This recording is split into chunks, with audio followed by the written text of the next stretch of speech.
There are seasons of our life when we don't realize we're living small until one quiet moment makes us look up and see just how long we've been shrinking. I think we all have our own ways of disappearing, don't we? Some of us go silent, some of us stay busy, some of us retreat into routines that feel safe because they don't require us to show anything real. I used to think that was just my personality, that I was the quiet one, the shy girl, the woman who kept to herself because, well, that's just how I was made. It took me half a lifetime to realize those weren't personality traits. They were survival skills. Didn't know the difference back then. Maybe you don't either. Maybe you've called something just how I am, when really it was how I learned to stay safe. I get it more than I wish I did. For so many years, I thought survival was enough. I thought getting through the day without breaking was the same thing as living, and I didn't question it. Because when you've lived through real danger, the kind that rewires the way you breathe, the way you sleep, the way you walk into a quiet room, your body doesn't easily forget. Even when your mind is trying to move on, your body still whispers, "Be careful." And that whisper, it becomes a way of life. For a long time, I did not trust myself. I didn't trust my instincts. I didn't trust the signals my heart sent me when something felt off. I would feel fear, and I would immediately correct myself. "Oh, you're just being dramatic. You're overreacting again. You're too sensitive. You're just shy." But none of that was true. I wasn't shy. I was scared. Not scared of people necessarily, but scared of being wrong. Scared of making a scene, and scared of being misunderstood. Scared of taking up space that might upset somebody. Scared of being seen in a world that had taught me visibility wasn't always safe. If any part of that feels familiar, then you're exactly who I'm talking to. There's one moment I've never shared before. Not even in my memoirs, I've never shared it. Not because it was the worst thing that ever happened. It wasn't. Not by a long shot. But because sometimes the smallest moments reveal the deepest truths. And this one revealed something about me I wasn't ready to see. Years ago, when I was getting bonded to work at a bank, I had to be fingerprinted. I'd never been fingerprinted before. I thought it would be simple. Press your fingers here, roll them gently, sign the paperwork, and you're done. But that's not what happened. I walked into this tiny office with blinds half closed, a little desk pushed to the corner, and a man sitting behind it who barely glanced at me when I walked in. He stood up quickly, almost too quickly, and said, "Come on, let's get this done." Before I could process anything, he stepped behind me. He didn't stand beside me like a professional would. He didn't guide my hand politely.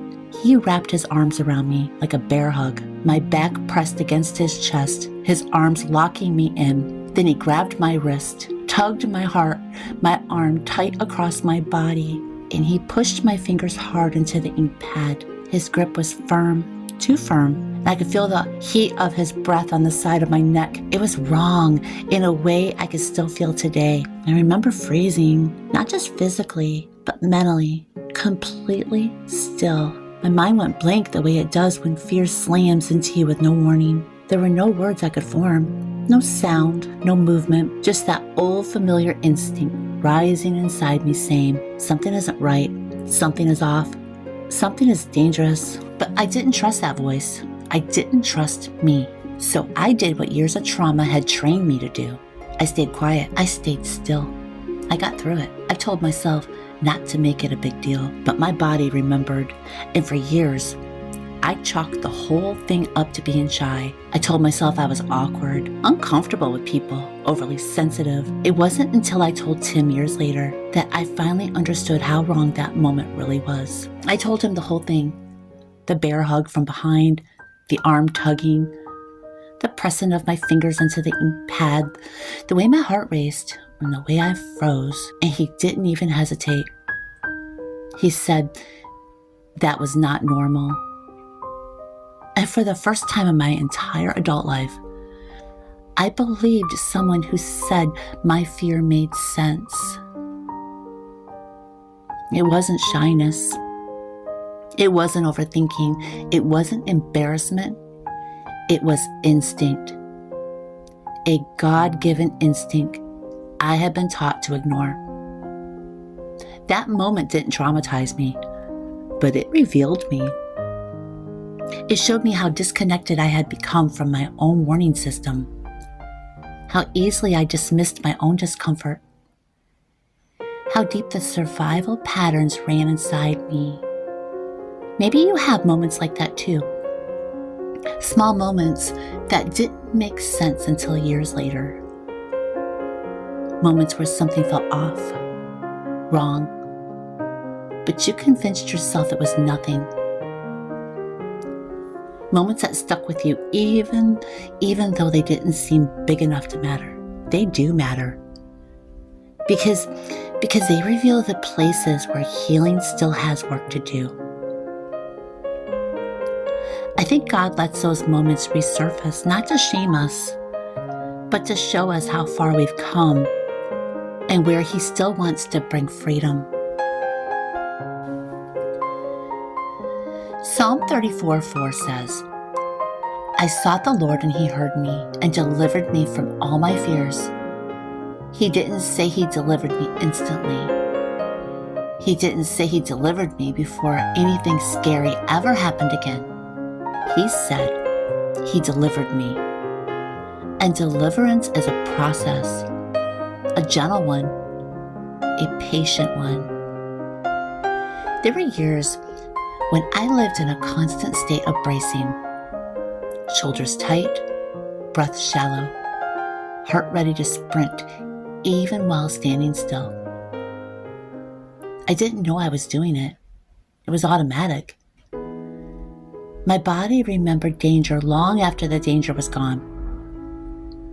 Even in safe places, at the grocery store, at church, even in my own home, I lived like someone was still coming for me.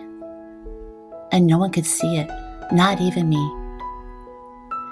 Because survival, it becomes a habit long before you realize it became your identity. Somewhere along the way, I forgot how to exhale. I forgot how to laugh without scanning the room. I forgot how to receive kindness without assuming it had strings attached. I forgot what it felt like to belong anywhere, even to myself. But God didn't forget me. He met me in the ordinary moments. Quiet mornings, the dishes in the sink, the gentle hum of homemaking tasks that asked nothing from me except presence.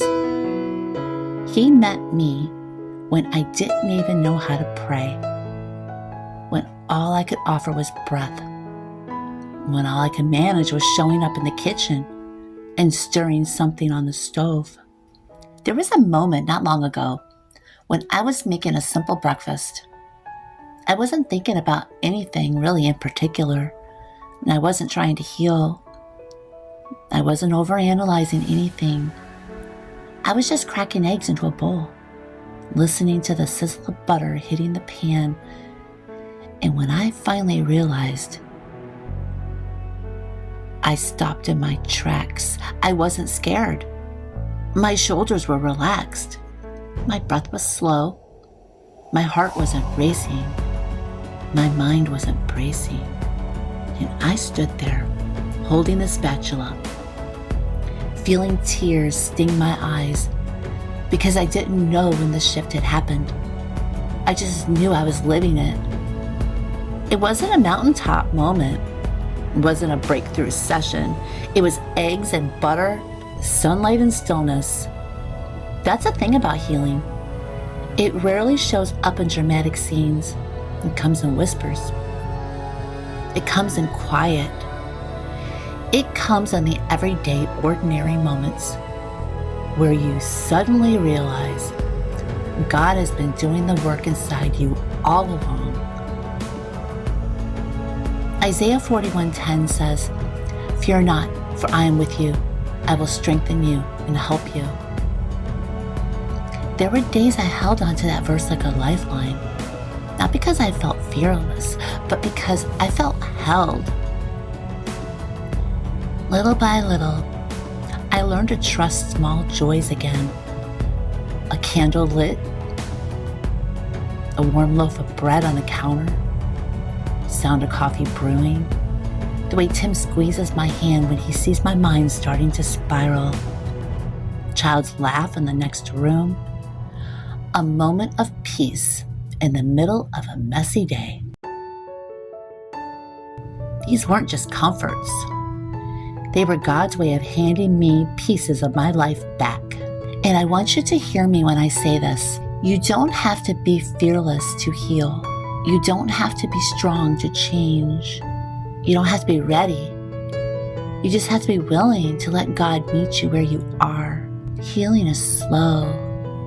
You don't have to rush it. Some days you're going to feel brave, and some days you're going to feel small. Some days you'll speak up with confidence, and some days you'll freeze the way you always have. Every bit of it, it's part of the journey.